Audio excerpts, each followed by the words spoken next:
সেখানে আপনি তাবলিগের চিল্লাকে বিদাত বলেছেন। চিল্লা কি আসলেই বিদাত? ভাই কামরুল ইসলাম, সেই অডিও বক্তব্যটি আমার শোনার সুযোগ হয়েছে।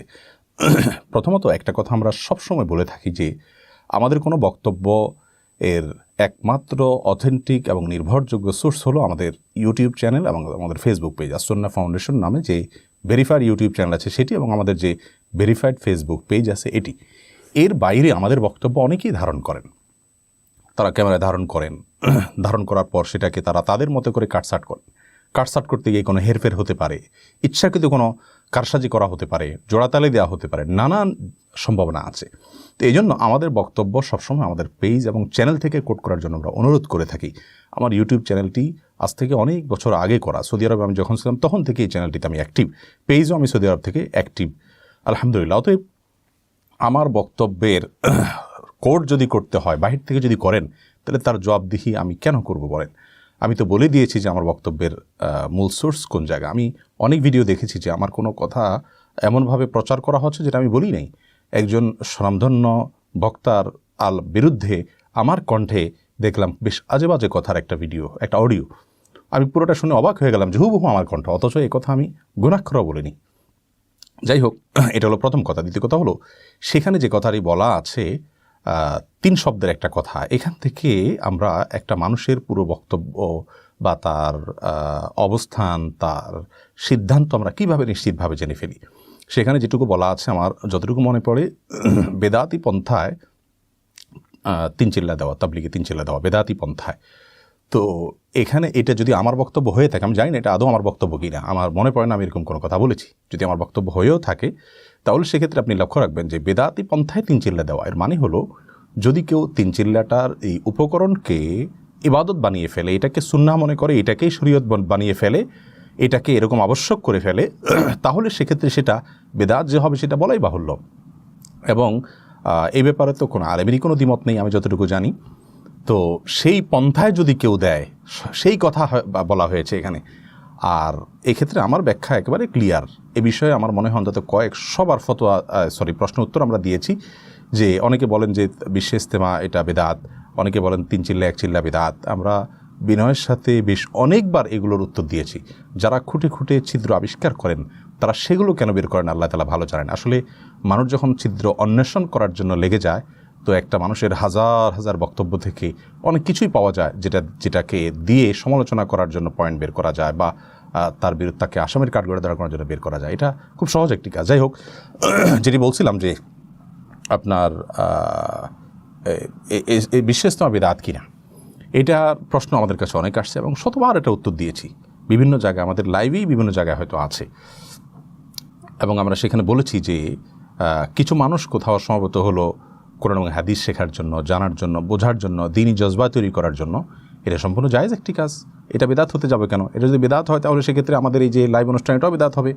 আমরা যত প্রকার দ্বীনি প্রোগ্রাম করে থাকি, সম্মেলন আয়োজন করে থাকি, যত প্রকার ইজতেমা করে থাকি, সবগুলো বেদাত হবে তাহলে।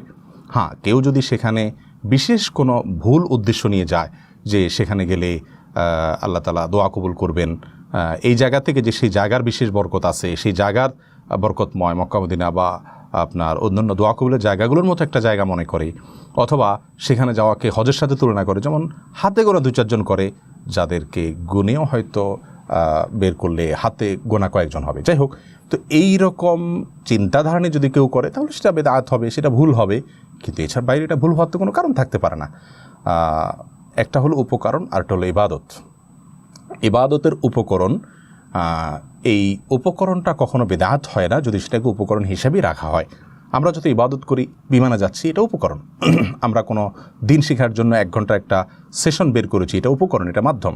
তো উপকরণ কিভাবে আপনার বেদাত হবে যদি সেটাকে ইবাদতে পরিগণিত করা না হয়?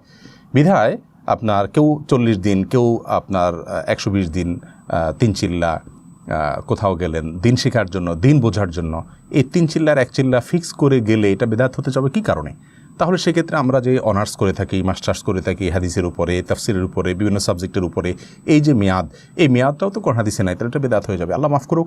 এই বিষয়গুলো খুব সহজ সরল, কিন্তু এগুলোকে আমরা এত ঘোলাটে করে ফেলছি এবং এত বেশি জটিল বানিয়ে ফেলেছি যে খুবই আপত্তিকর। মোদ্দা কথা হলো যে অডিও আমাদের নামে প্রচারিত হচ্ছে, এই অডিও বক্তব্যে কোন প্রকার কারসাজি হয়েছে বলে আমাদের জোরালো ধারণা, এরকম কথা আমি বলেছি আমার মনেই পড়ে না। আর দ্বিতীয় কথা হলো যে যদি কেউ এই চিল্লা 3 চিল্লাকে মাকসাদে আসলি বানিয়ে নেয়, এটাকে যদি উপকরণ নয় বরং ইবাদতের পর্যায়ে নিয়ে যায়, এটাকেই যদি মুখ্য বানিয়ে ফেলে, তাহলে সেক্ষেত্রে সীমালঙ্ঘন হবে, সেটা ত্রুটি হবে, সেটা অগ্রহণযোগ্য হবে। কিন্তু একটা কোর্স, এই কোর্সকে বেদাত বলার তো কোনো যুক্তি থাকতে পারে না। এটুকু বোঝার জন্য খুব বেশি পণ্ডিত হওয়ার তো দরকার নেই। আল্লাহ তাআলা মাফ করুক, আমরা কোনো কিছু পেলেই সেটা নিয়ে খুব বেশি হুমড়ি খেয়ে পড়ি। এবং সবচেয়ে বড় কথা হলো আব্দুল্লাহ জাহাঙ্গীর যে কথাটি বলেছেন, যাকে আমাদের ভালো লাগে তার অনেক বড় বড় ত্রুটিগুলোকে আমরা ধামার চাপা দেওয়ার চেষ্টা করি। যারা আমাদের এই বক্তব্যগুলো নিয়ে খুব বেশি সোচ্চার, আমি যদি তাদের পছন্দের অনেক বড় বড় পরিচিত অনেক ভালো ভালো মানুষ, অনেক ব্যাপক পরিচিতি মানুষের মধ্যে আছে, এরকম মানুষদের শত শত ত্রুটি আছে যেগুলো দিনের আলো মতো পরিষ্কার, সেগুলোর পরে যদি বলি যে তারা কেন বলেন না ফেসবুকে, কেন সেগুলো নিয়ে আলোচনা করেন না, বোধহয় কোনো জবাব তাদের কাছে থাকবে না। বরং সেখানকার কোনো ভুল ত্রুটি থাকলেও সেটাকে ধামাচাপা দেওয়া, বিভিন্ন ব্যাখ্যা করার চেষ্টা আমরা করি। আর যাকে ভালো লাগে না বা যার প্রতি হিংসা হয় বা কোনো কারণে তাকে অপছন্দ হয়, নিজের মনে হয় না, কোনো কারণে শত্রুভাবাপন্ন মানসিকতা থাকে, তখন তার ভালো কিছু থাকলেও সেটাকে আপনার দোষণীয় বলে পেশ করার এবং সেটাকে দোষ হিসাবে দেখানোর একটা চেষ্টা করা হয়। ইমানদারের খাসলত কি এটা? ইমানদার তো কোনো কথার একাধিক ব্যাখ্যা থাকলে ওজোর তালাশ করবে, কোনো একটা ব্যাখ্যা বাইর করবে। ইমানদারের কাজকে ছিদ্র অন্বেষণ করা, পেছনে লাগা।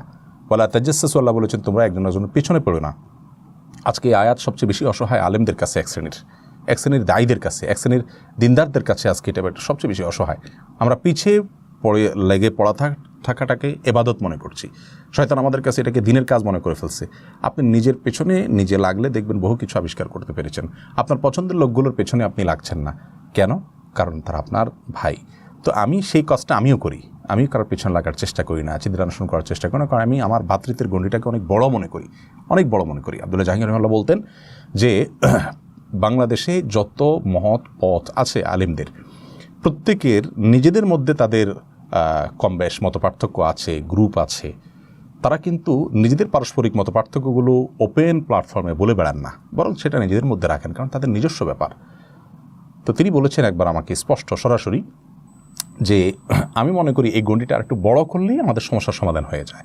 অর্থাৎ আমরাই তো, যখন আমরা চিন্তা করছি একটা ছোট্ট বলয় থেকে যে আমাদের মধ্যে দুটা গ্রুপ আছে, তো আমরাই তো, এটা আমাদের মধ্যে থাকুক। আমাদের যারা ভিন্ন মত লালন করেন বা আমাদের বিপক্ষে যারা, তাদের কাছে যেন না যায়, সেজন্য আমরা ওপর প্ল্যাটফর্মে আলোচনা করি না। তো আমরা তো মুসলমানরা সবাই আমরাই, তো আমাদের মধ্যে তো সীমাবদ্ধ থাকা উচিত। আমরা ফেসবুকের মতো ওপেন প্ল্যাটফর্মে যদি সেটা আলোচনা করি, তাহলে সেটা নাস্তিকদের হাসির কারণ হতে পারে। সেই চিন্তাটা আমাদের কেন আসে না? যাই হোক, আল্লাহ তাআলা আমাদেরকে হেদায়েত দান করুন। একবারে স্পষ্ট যে আপনার এই চিল্লা বা 3 চিল্লা এরকম কোনো মেয়াদ ফিক্স করে কেউ যদি দিন প্রচারের কাজে বের হয়, দিন শেখার কাজে বের হয়, তাহলে এই চিল্লা বা 3 চিল্লা দেয়াটাকে বেদাত বলা, এটার কোনো কারণ থাকতে পারে না।